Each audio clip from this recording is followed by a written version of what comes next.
Hello, CIS11. In this video, I'm going to go over Lab 10, which is previously Lab 9.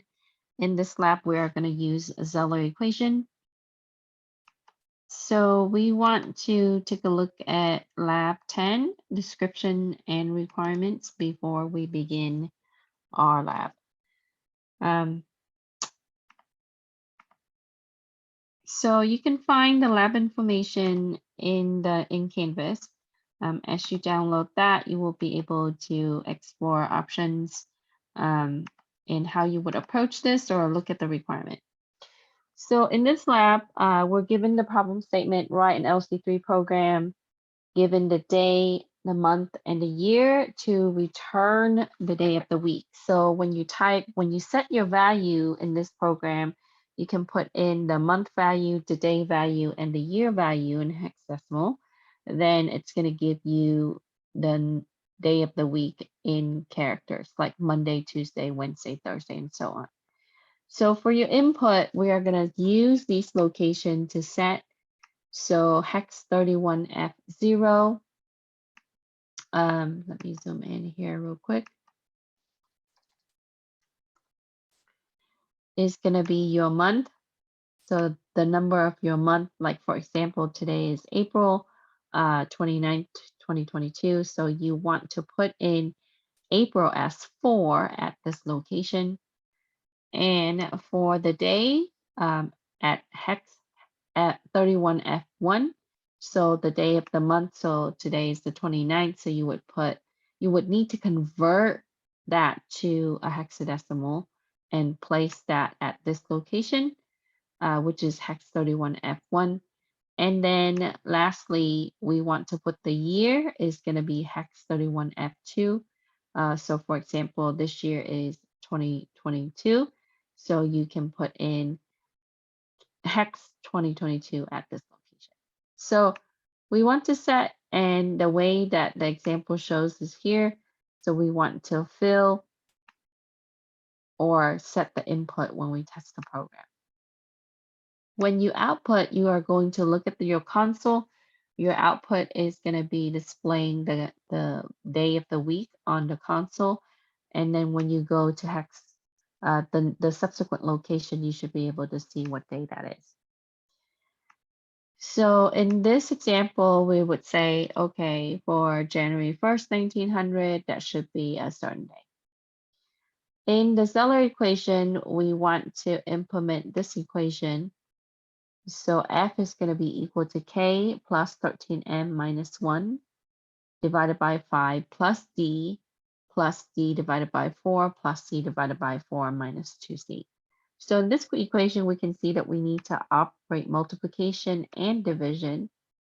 And we also need to use label to be able to identify your variables. So K is going to represent the day of the month. So for example, that could be an integer. Or in our case, when we set that, the value, it's going to be in hexadecimal, but K is going to represent the day of the month. M is going to be the month number.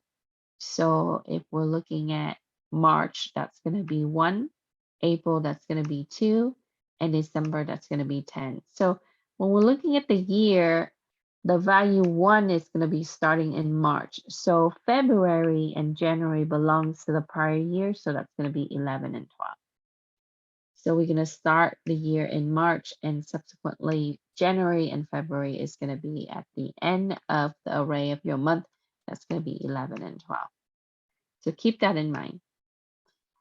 Therefore, we can implement the month requirement where X is going to be the usual month number starting with March as 1, and February is and January is going to be the end of the year or the end of the prior year. So M is going to be equal to X plus 21 mod 12 plus 1 if we consider January as the first month in the year.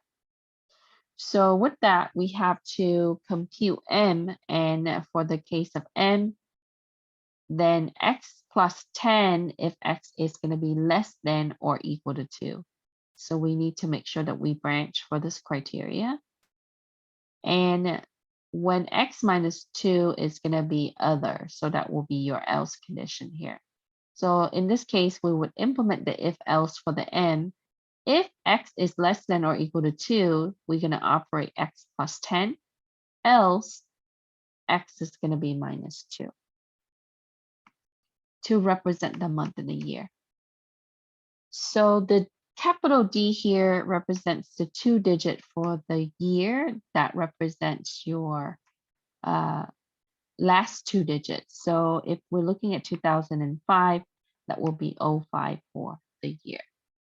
C is going to represent the century, and that will be the first 2-digit of the year.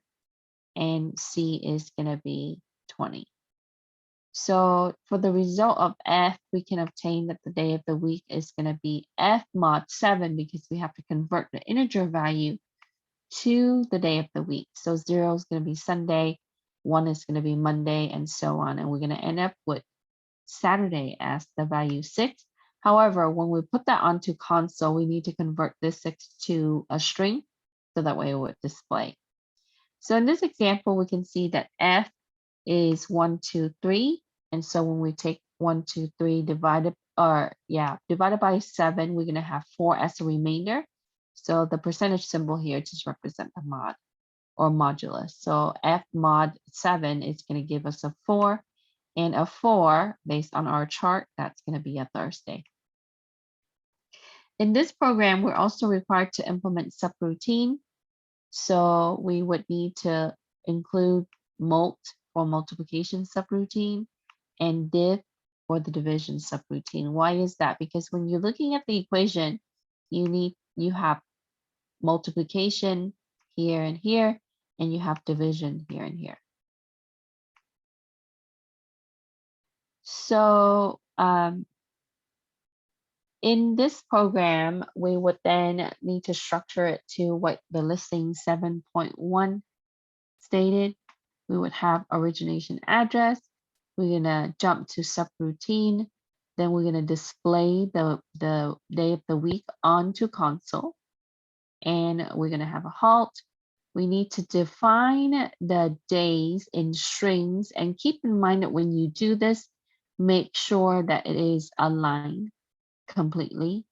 So you would have strings, space, and then quotation. Now, inside the quotation mark, there are going to be 9 characters, including the white space, because the longest day of the week, the day that has the longest string is going to be Wednesday. So making sure that it's going to align to Wednesday. So your Sunday, since it has 6 characters, you're going to use 3 white space before you hit the quotation mark. And make sure we define all days. Then after we declare your days, we can set up the mult, where multiplication subroutine is going to operate for the multiplication in our equation. We're going to return from the mult subroutine. Then we're going to define division subroutine. And again, we're going to return from it. And so again, subroutine is just function, and you want to return from the function. And then lastly, we would have the .n. So it gives you the simple structure on how you want to build out your program. So your task for this exercise is to write your LC3 program, be able to assemble it, and then put it into the simulator and run it. But before you run the program, you need to set the month, the day, and the year at those locations. So you are to test some of the suggested date, like your birthday, a certain day in the year. And then after that, you need to answer these questions. Is the output correct? Did you learn any kind of new concept through this lab? What kind of challenges you have? So before we start, I'm going to tell you that this area is where a lot of the students have problems with. Just like the prior lab when we did the day of the week, you got to make sure that your strings are aligned and appropriate. If it shows missing characters, or then that means that you're not declaring your string appropriately. So make sure that you type it correctly. So on the lab page, I actually included the screenshot of the code. So make sure that you look at your code slowly and carefully when you input that into your editor. And then also some of the things that I need you to pay attention to is to look at your register. Make sure that we are not skipping any line and we track our register accordingly.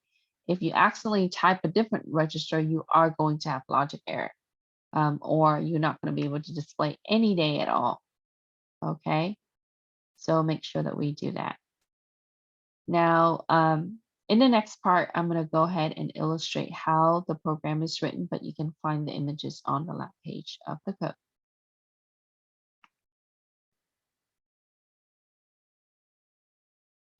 So in the code, you would start with using your text editor, and we would start with the origination address.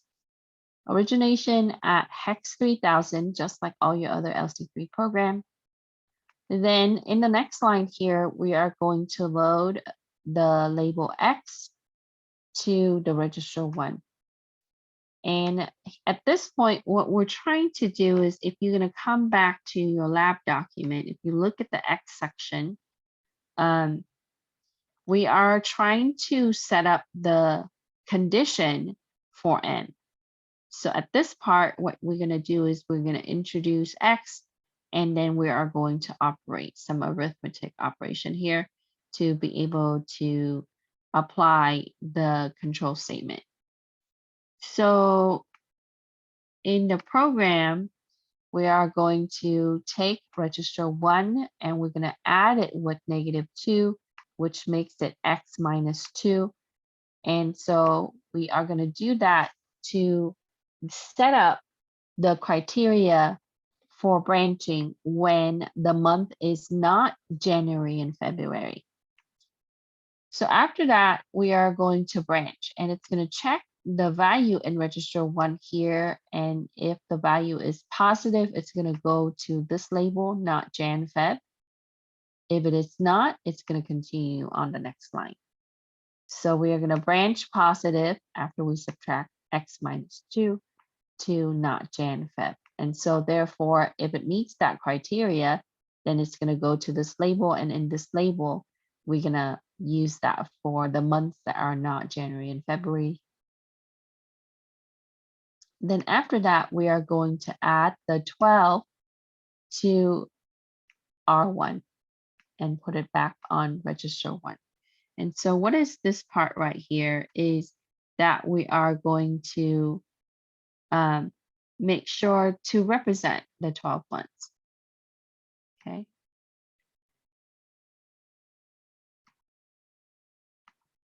And with that, it's going to get the M for that is going to be January and February, where the entire year is going to be 12 months a year.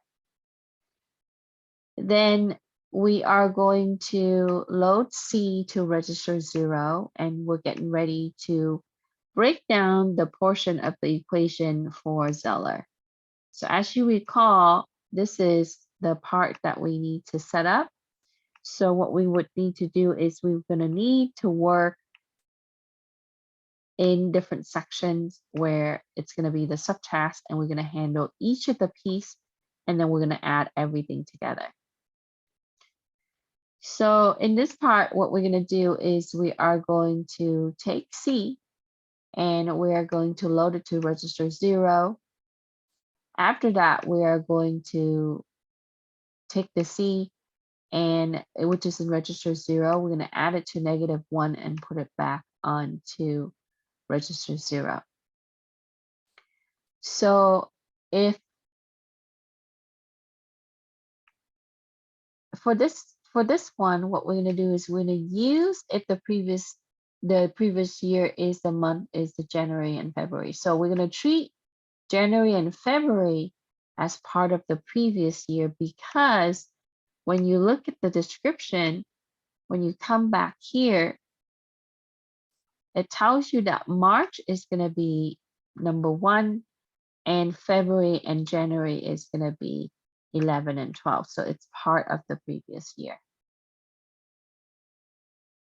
So now what we're going to do is we are going to come back here and we're going to say, since we send it to the not Gen Feb label, we're going to define that section for that label. So after we store out C, we're going to define not Gen Feb, and we're going to store register 1 to M. Because recall that when we're defining M, which is your month, right, that would be including this. So that means that we need to store it to M. Then we're going to clear register 0 because we previously used it for the other section. So we need to clear it. And then now we're going to begin the pieces of Zeller equation. So after we clear register 0, we're going to add 13 to register 0. And we're getting ready to multiply. So after we add 13 to register 0, we are going to jump to subroutine, and that's going to be mult. So we're going to do the multiplication. Return from the multiplication, then we are going to take -1, and we're going to add it with register 2. And recall that in the example, in the exercise, it tells you that you are to use register 0, register 1, and register 2 for various requirements here. So what we're going to do is we are going to use register 1 or register 0 as the day, the month, and then register 1 as the day, and then register 2 as the result. So it tells you that here in this section, use register 0, register 1 for the parameters, and register 0 and register 1 and 2 for the entire to return the result. So when you look at your code, the reason why that we set up register 0 and 1 here, those are going to be your parameters. And then as you set up your parameters, you are going to be able to apply that to your function. So in this part, we are going to add -1 to register 2 and put it on register 2. So your register 2 is going to be holding the -1 where you are going to store that to the new month, where it's going to be 13M minus 1. So when you look at that, that will be the beginning part of your equation inside the parenthesis. So after we multiply M with 13, we're going to subtract 1, which gives you 13M minus 1. Then we are going to add, we're going to copy register 2 to register 0. So here we're going to do a copy. We're going to clear out register 1. We're going to add a 5 to register 1. So what am I doing here? So when you look at this equation, we're getting ready to divide. So now we're going to work toward the next part where we're going to divide it by 5. So that means that I have to bring integer or hexadecimal 5 to the register 1. And as that is the parameters, I'm going to use that in the subroutine div for division. So we are going to do a jump to subroutine div, return from that.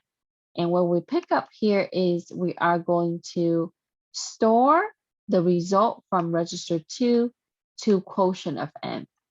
And quotient of M is going to hold 13M minus 1 divided by 5. So now we have a bigger piece in the equation. And gradually we're going to build that out. So in the next part, we're going to load C to register 0. We're going to clear out register 1 because we previously used it in the last section. We are going to add F to register 1 6 times. And we are going to lastly add hex A to register 1 because we want to have the decimal 100 in register 1. Why is that? Because when you're looking at the year, for example, 2005, the 05 represent the 100 locations. So we have to really represent the last 2 digits as the 100 digit in the year.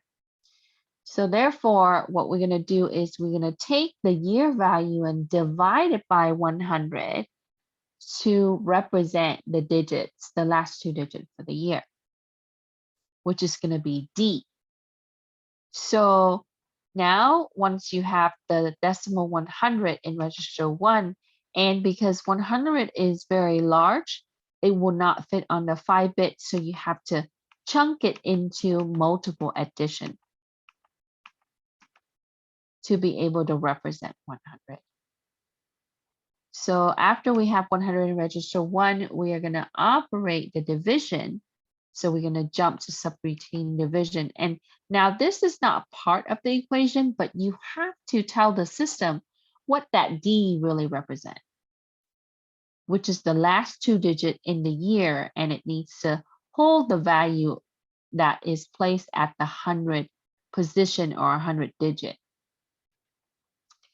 So after we return from the division, that comes from register 0, we're gonna store that to the label D. And then we're gonna store register 2 to the new C. So here there's comment saying that register 0 should hold the remainder, the last 2 digits in the year.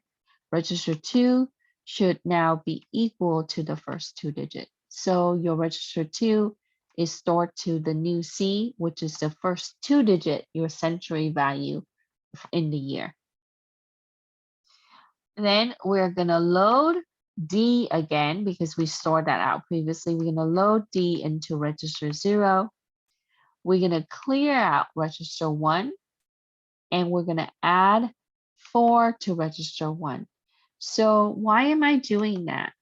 I need to introduce the 4 because here we already have the D. So now I need to introduce the 4 because I'm getting ready to take D divided by 4 and C divided by 4. So that means that once I add the 4 to register 1, I can simply operate the division by calling the subroutine. So JSR jump to subroutine div. And we want to store it from register 2 to quotient of D. And quotient of D label is going to hold D divided by 4. Then we are going to load the new C, which is the first 2 digits of the year, into register 0.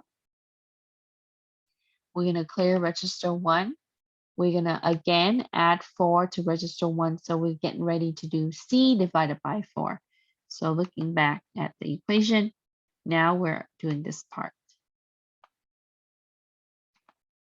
So after we have this, we're going to then be able to use the parameter, and we're going to pass it into the function. So now we're going to jump to subroutine div.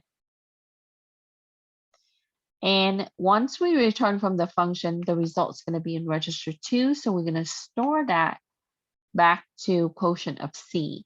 So quotient of C is going to have C divided by 4. Now, after we have all the elements of the equation, coming back here, right, we just got to handle this part left. So the next part is going to be calling the Zeller subroutine where we add everything up. So then we're going to store it to R0 or R0 to F because our function complete is going to be F is equal to this. Okay, so in the Zeller definition, we're going to have all of the components added up to make it a complete equation.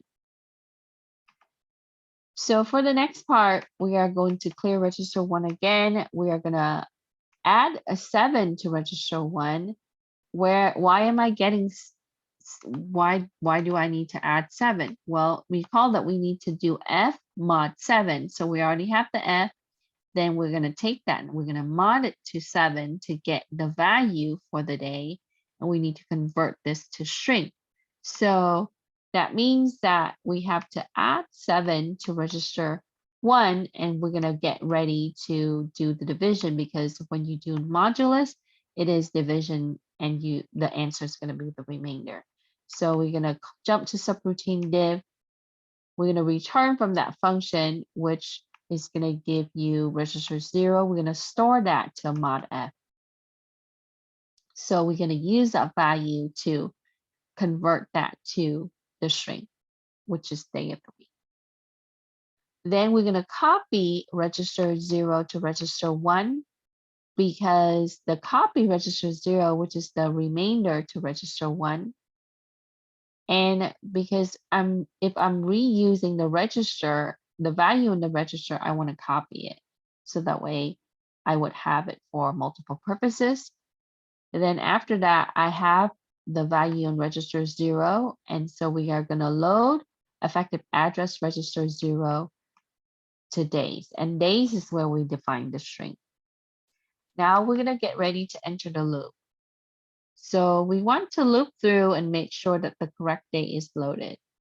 So now the -1 is going to be added to register 1. This is going to be the decrement in your loop, and it's going to go until it is negative. So because we subtract that here or add -1, we're going to branch for negative. So it's going to go until it's negative. Because basically we're looping from 0, right, to the entire set of days, which is going to be 7, and we're going to be displaying the string as it loops. Now we're going to add hex A to register 0, because there are 9 characters with the null terminated to print for the longest string, which is Wednesday. And so the other days that's not as long, it doesn't have as many characters, it will include the white space after that day, after the last character of that day. So we want to use the hex A, and you saw this in the prior lab for the week of the day of the week. And then we are going to branch back to loop. So unconditional branch back to loop, and it's going to check for the negative.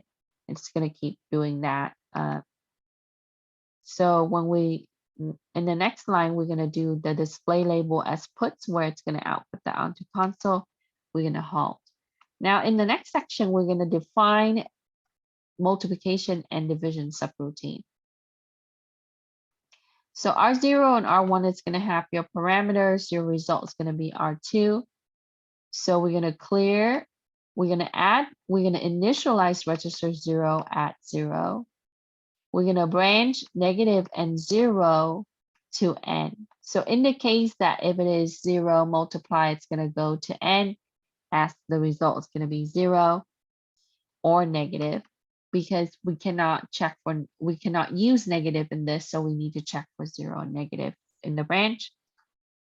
We're going to add 0 to register 1 to initialize register 1.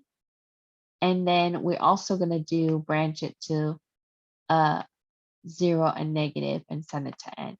So anytime that it is multiplied either by multiplying or multiplier by 0, it's going to be 0. Then we're going to clear out register 2 to hold the result. Then we're going to do the multiplication loop. So mult loop is going to contain, we're going to add register 0 with register 2 and put it on register 2.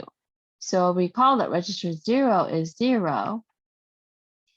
We're going to have register 2 is going to store your result and put it back onto register 2. So at this point, if it is 0, then we initialize it at 0.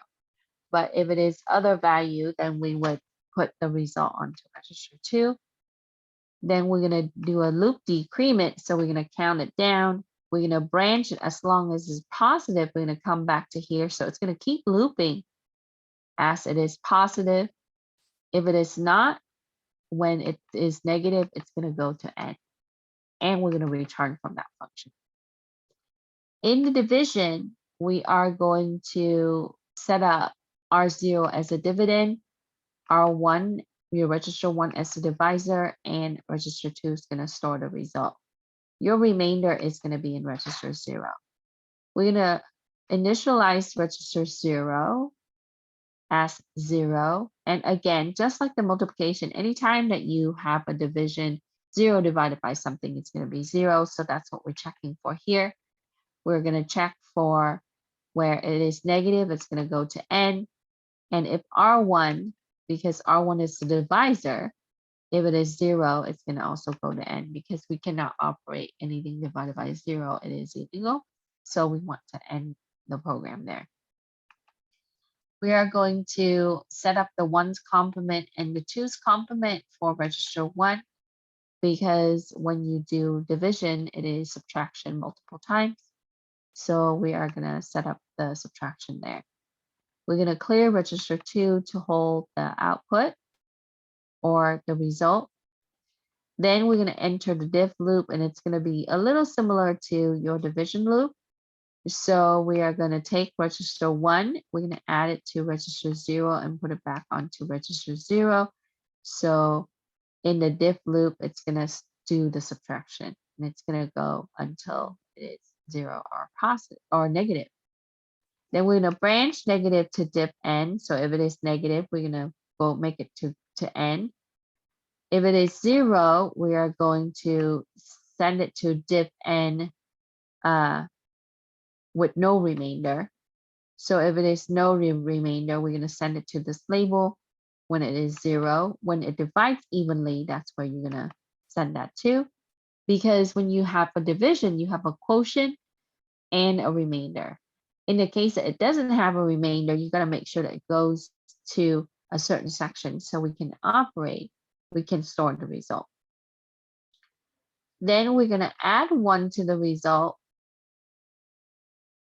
So we're going to add 1 to the result so that way we can branch it for the loop.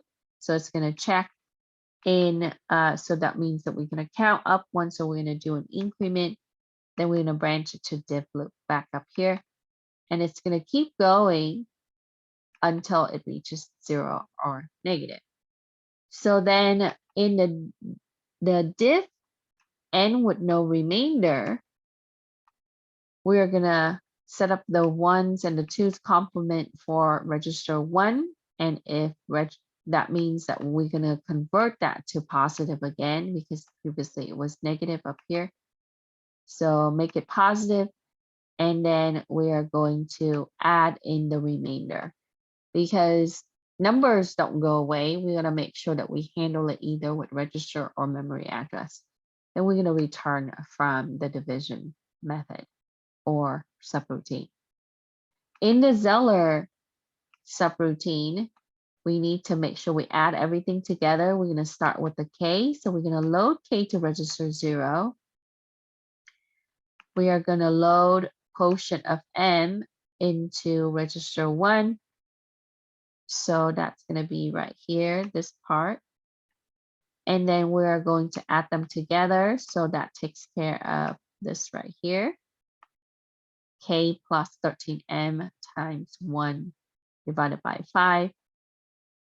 Then next we're going to load the D.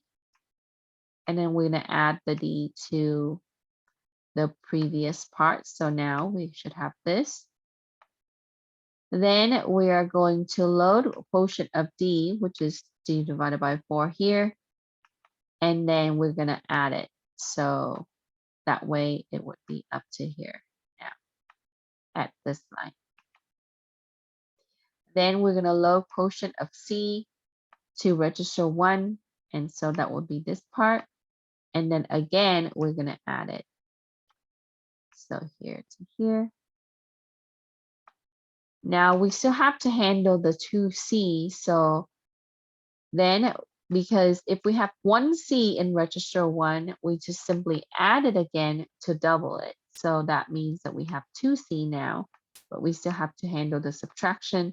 So once you have the 2C, you simply get the 2's complement of that and then re-add it back to the entire equation. So after you have the 2 complement here and you add that 2 complement to the rest of the equation, that's going to treat it as a subtraction of 2C. Then for the n, earlier we had asked we had set up the label to send to end, so that will be halt to end program. For the data section, you have the days defined as strings, and again, make sure that we align these and count the white space and the characters. Otherwise, you're going to have offset here, which creates issue in the output. Your X is going to fill at hex 31F0. That's what the requirement asks for in this lab. Your K, we're going to fill it subsequently with hex 31F1. Your C is going to be at 31F2. Your D is going to be at hex 31F3. Your D is going to, or your R is going to be at hex 31F4, and so on. M is at hex 31F5. Your new M is going to be at hex 31F6. Your quotient of M is going to be at hex 3103, and so on. So these labels are filled to certain location. And then lastly, your F is going to be at hex 3106. Same thing with mod F, new C, and so on. And then we have a dot N at the end of our program. So once you have your program, you would do file, save as, make sure that you save it as a .asm, then you would assemble. Click this button, or we would do translate and assemble. After we assemble and have the object file, we can then go to our simulator. And we would use the simulator to then load our program. Then once you load your program, then before you run it, you need to use the set value button. And you are going to use hex 31F0. That's going to be your month. So let's say that I want to use January 1st. So January, and then the F1 is going to be the 1st. And then your F2 is going to be the year. So 1900 is what we're checking for. So January 1st, 1900. So again, after you set this, you can jump to hex 31F0.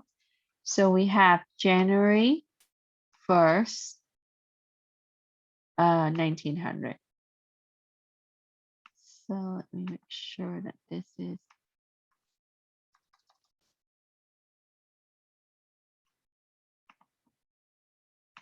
okay. So once we have that set up, we're going to go ahead and run the program. Click run, and then you can check it in your output, and it should show Monday. If it's not showing anything, make sure that you reinitialize the machine and then reload the code and then rerun it. Because otherwise, if you're getting any kind of vector error, it's because you didn't convert certain value like the day into hexadecimal, and that's why it's not able to be able to show that. Okay, so after you run it, you can go and check your values in the simulator at a certain location if you wish.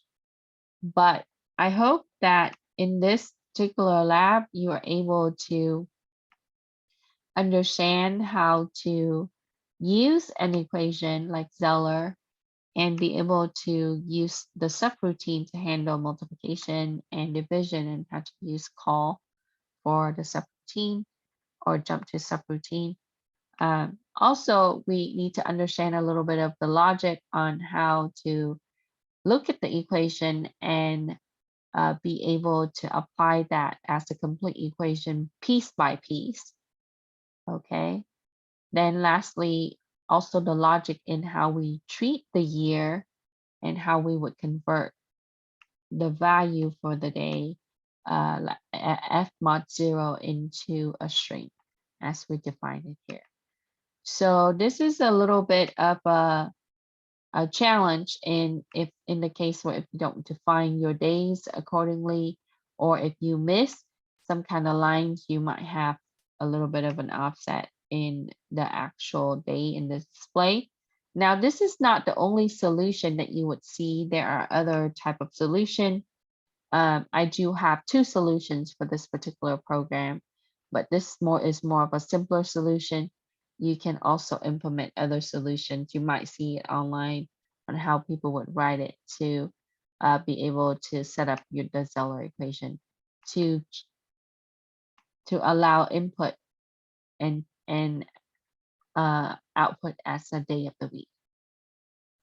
So this concludes my video for lab 10. And in this lab, we addressed the Zeller equation to show the day of the week. And so please let me know if you have any questions, and thank you for watching my video.